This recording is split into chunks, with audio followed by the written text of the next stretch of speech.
ಗೃಹ ಸಚಿವರ ತವರಲ್ಲೇ ಆಘಾತ. ಕಲಬುರಗಿ ಜೈಲಿನಿಂದ 3 ಕೈದಿಗಳು ಪರಾರಿ. ಕಾವಲುಗಾರರ ಮೇಲೆಯೇ ಮೂಡಿದೆಯ ಶಂಕೆ. ಭದ್ರತಾ ತಪಾಸಣೆ ಬೆನ್ನಲ್ಲೇ ಆಘಾತ. ಹಂತಕರ ಬೇಟೆಗೆ ಕಾಕಿ ಸಜ್ಜು. ಬೆಳಗಿನ ಜಾವ 5 ಗಂಟೆಗೆ ಸುಮಾರಿಗೆ ಭೀಕರ ಎಸ್ಕೇಪ್ನ ಕತೆ. ಅದು ಮಂಗಳವಾರದ ಬೆಳಗಿನ ಜಾವ 4 ಗಂಟೆ. ಇಡೀ ಜಗತ್ತು ಇನ್ನೂ ಕೂಡ ಕಂಡುಬಿಟ್ಟಿರಲಿಲ್ಲ. ಇತ್ತ ಕಲಬುರಗಿಯ ಆ ಬೃಹತ್ ಕೇಂದ್ರ ಕಾರಾಗೃಹದ ಸುತ್ತ ಮಸುಕಾದ ಕತ್ತಲೆ ಕವಿದಿತ್ತು. ಇಡೀ ಜಿಲ್ಲೆಯೇ ನಿದ್ದೆಗೆ ಜಾರಿದ್ದ ಆ ಹೊತ್ತಿನಲ್ಲಿ ಆ ಜೈಲಿನ 4 ಗೋಡೆಗಳ ಮಧ್ಯೆ ಮಾತ್ರ ಏನೋ ಒಂದು ಭೀಕರ ಸ್ಕೆಚ್ ರೆಡಿ ಆಗ್ತಾ ಇತ್ತು. ಬಸವ ಕಲ್ಯಾಣ ತಾಲೂಕಿನ ಇಸ್ಲಾಂಪುರ ಮೂಲದ ಮಸ್ತಾನ್, ಚೌರಾ ತಾಲೂಕಿನ ಸಂತಾಪುರ ಗ್ರಾಮದ ಸಂತೋಷ್, ಬೀದರ್ ತಾಲೂಕಿನ ಚಕ್ಕಚೌಡಿ ಗ್ರಾಮದ ಸಾಗರ್ ಜೀವಾವಧಿ ಶಿಕ್ಷೆಯನ್ನ ಅನುಭವಿಸುತ್ತಿದ್ದ ಆ 3 ನಟೋರಿಯಸ್ ಸಜಾ ಕೈದಿಗಳು ಜೈಲಿನ ಆ ಎತ್ತರದ ಕಾಂಪೌಂಡ್ ಹಾರಿ ಅದ್ಯಾವ ಕತ್ತಲಲ್ಲಿ ಕರಗಿ ಹೋದ್ರು. ಸ್ವತಃ ಜೈಲಿನ ಸಿಸಿಟಿವಿ ಕ್ಯಾಮೆರಾಗಳಿಗೂ ಗೊತ್ತಾಗಲಿಲ್ಲ. ಜೈಲಿನಿಂದ ತಪ್ಪಿಸಿಕೊಂಡು ಈ 3 ಈಗ ಸ್ವಚ್ಛಂದವಾಗಿ ಹೊರಗಡೆ ಅಡ್ಡಾಡ್ತಿದ್ದಾರೆ. ಇತ್ತ ಇಡೀ ಕಾಕಿ ಪಡೆ ತಲೆಬಿಸಿ ಮಾಡಿಕೊಂಡು ಕಾರ್ಯಾಚರಣೆ ಶುರು ಮಾಡಿದೆ. ಆದ್ರೆ ಇಲ್ಲಿ ಕೇಳಿ ಬರ್ತಿರೋ ಅಸಲಿ ಕಥೆನೇ ಬೇರೆ. ಮಧ್ಯರಾತ್ರಿ ಕತ್ಲಲ್ಲಿ ಕಡುಗತ್ತಲಲ್ಲಿ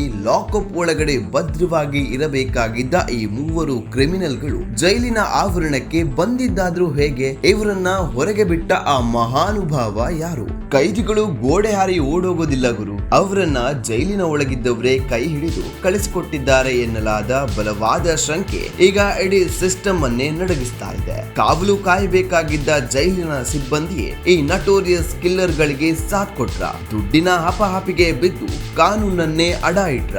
ಫರ್ದಾಬಾದ್ ಪೊಲೀಸ್ ಸ್ಟೇಷನ್ ನಲ್ಲಿ ಈಗ ಕೇಸ್ ಅಂತೂ ದಾಖಲಾಗಿದೆ. ಆದ್ರೆ ಇಲಾಖೆಯ ಒಳಗಿನ ಈ ಕಪ್ಪು ಕುರಿಗಳು ಯಾರು ಅನ್ನೋದು ಸದ್ಯದ ಯಕ್ಷ ಪ್ರಶ್ನೆ. ಎಲ್ಲದಕ್ಕಿಂತ ದೊಡ್ಡ ವಿಪರ್ಯಾಸ ಅಂದ್ರೆ ಇದು ಬೇರೆ ಎಲ್ಲೂ ನಡೆದಿಲ್ಲ. ಖುದ್ದು ರಾಜ್ಯದ ಗೃಹ ಸಚಿವ ಪ್ರಿಯಾಂಕ್ ಖರ್ಗೆಯವರ ತವರು ಜಿಲ್ಲೆಯಲ್ಲಿ ನಡೆದಿರೋ ಹೈ ವೋಲ್ಟೇಜ್ ಡ್ರಾಮಾ. ಇನ್ನು ಪರಾರಿಯಾದ ಘಟನೆ ತಿಳಿಯುತ್ತಿದ್ದಂತೆ ಸ್ಥಳಕ್ಕೆ ಡಿಸಿಪಿ ಶಾಲು ಭೇಟಿ ನೀಡಿ ಪರಿಶೀಲನೆಯನ್ನ ನಡೆಸಿದ್ದಾರೆ. ಇನ್ನು ಒಂದು ರೋಚಕ ಟ್ವಿಸ್ಟ್ ಕೇಳಿ. ಈ ಘಟನೆ ನಡೆಯುವ ಕೆಲವೇ ಗಂಟೆಗಳ ಮುಂಚೆ ಅಂದ್ರೆ ಸೋಮವಾರ ಬೆಳಿಗ್ಗೆ ತಾನೇ ಕಲಬುರಗಿ ಪೊಲೀಸ್ ಕಮಿಷನರ್ ಶರಣಪ್ಪ ಅವರು ಹಿರಿಯ ಅಧಿಕಾರಿಗಳ ದಂಡಿನೊಂದಿಗೆ ಇದೇ ಜೈಲಿಗೆ ವಿಸಿಟ್ ಹಾಕಿದ್ರು. ಭದ್ರತೆ ಸೂಪರ್ ಆಗಿದೆ ಅಂತ ಬೆನ್ನು ಕೂಡ ತಟ್ಟಿದ್ರು. ಕಮಿಷನರ್ ಭೇಟಿ ನೀಡಿದ 24 ಗಂಟೆಗಳು ಕಳೆಯೋ ಒಳಗೆ ಕದೀಮರು ಜೈಲಿನ ಭದ್ರತೆಯನ್ನ ಹರಾಜು ಹಾಕಿ ಎಸ್ಕೇಪ್ ಆಗಿದ್ದಾರೆ. ಈಗ ಕಮಿಷನರ್ ಸಾಹೇಬ್ರು ಸ್ಪೆಷಲ್ ಟೀಮ್ ಮಾಡಿಕೊಂಡು ಅಖಾಡಕ್ಕೆ ಇಳಿದಿದ್ದಾರೆ. ಕಲಬುರಗಿ ಕೇಂದ್ರ ಕಾರಾಗೃಹದಿಂದ 3 ಸಜಾ ಕೈದಿಗಳು ತಪ್ಪಿಸಿಕೊಂಡು ಹೋಗಿರೋ ಬಗ್ಗೆ ಮಾಹಿತಿ ಬಂದು ತಕ್ಷಣ ನಾನಾಯಿತು ಮತ್ತು DCP ಮತ್ತು ಇತರ ಅಧಿಕಾರಿಗಳು ಮತ್ತು ಪ್ರಿಸನ್ ಅಧಿಕಾರಿಗಳೆಲ್ಲ ಸ್ಥಳಕ್ಕೆ ವಿಸಿಟ್ ಮಾಡಿ ಪರಿಶೀಲನೆ ಮಾಡಿದ್ದೀವಿ. ಮತ್ತು ಈಗಾಗಲೇ ಪ್ರಿಸನ್ ಅಧಿಕಾರಿಗಳು ಏನಿದ್ದಾರೆ ಸಂಬಂಧಪಟ್ಟವರು ದೂರ ನೀಡ್ತಾ ಇದ್ದಾರೆ. ಆ ದೂರಿನ ಮೇರೆಗೆ ಪ್ರಕರಣ ದಾಖಲು ಮಾಡಿಕೊಂಡು ಏನು ತಪ್ಪಿಸ್ಕೊಂಡು ಹೋಗಿದ್ದಾರೆ ಸಜಾ ಕೈದಿಗಳು ಅವರನ್ನು ಪತ್ತೆ ಮಾಡಲಿಕ್ಕೆ ನಾವು 3 ವಿಶೇಷ ತಂಡಗಳನ್ನು ಮಾಡಿದ್ದೀವಿ. ಆದಷ್ಟು ಬೇಗ ಅವರನ್ನು ಬಂಧಿಸ್ತೀವಿ. ಈ ಬೇಸಿಕಲಿ ಇವರೆಲ್ಲ ಏನಿದ್ದಾರೆ 3 ಜನ ಆರೋಪಿಗಳು ಮೂಲತಃ ಬೀದರ್ ಜಿಲ್ಲೆಯವರಿದ್ದಾರೆ ಮತ್ತು 3 ಜನರಿಗೆ ಸಜೆ ಆಗಿದೆ. 2 ಜನ ಆರೋಪಿಗಳಿಗೆ ಲೈಫ್ ಸೆಂಟೆನ್ಸ್ ಆಗಿದೆ ಕೊಲೆ ಪ್ರಕರಣದಲ್ಲಿ ಮತ್ತು ಇನ್ನೊಬ್ಬ ಆರೋಪಿಗೆ 20 ವರ್ಷ ರಿಗರಸ್ ಇಂಪ್ರಿಸನ್ಮೆಂಟ್ ಒಂದು ಪೋಕ್ಸೋ ಕೇಸಲ್ಲಿ ಸಜೆ ಆಗಿರುವಂಥದ್ದು.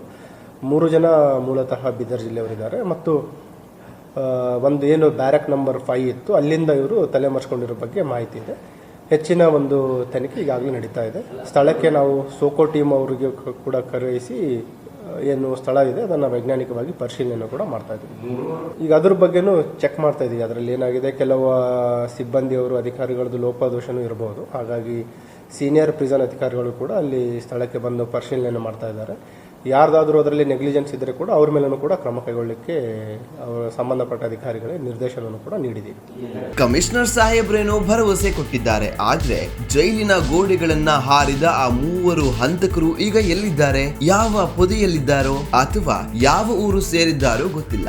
ಸಿಬ್ಬಂದಿ ಆಶೀರ್ವಾದದೊಂದಿಗೆ ಎಸ್ಕೇಪ್ ಆಗಿರೋ ಎನ್ನಲಾದ ಈ 3 ಕದೀಮರನ್ನ ಕಾಕಿ ಪಡೆ ಮತ್ತೆ ಜೈಲಿನ ಕಂಬಿಗಳ ಹಿಂದೆ ತಳ್ಳುತ್ತಾ ಅಥವಾ ಈ ಕೇಸ್ ಕೂಡ ಇತಿಹಾಸದ ಪುಟ ಸೇರುತ್ತಾ ನೋಡೋಣ. Just wait and see. Bureau report, Vishwaprakash Shri Malagonda, ASTV Kannada, Bengaluru.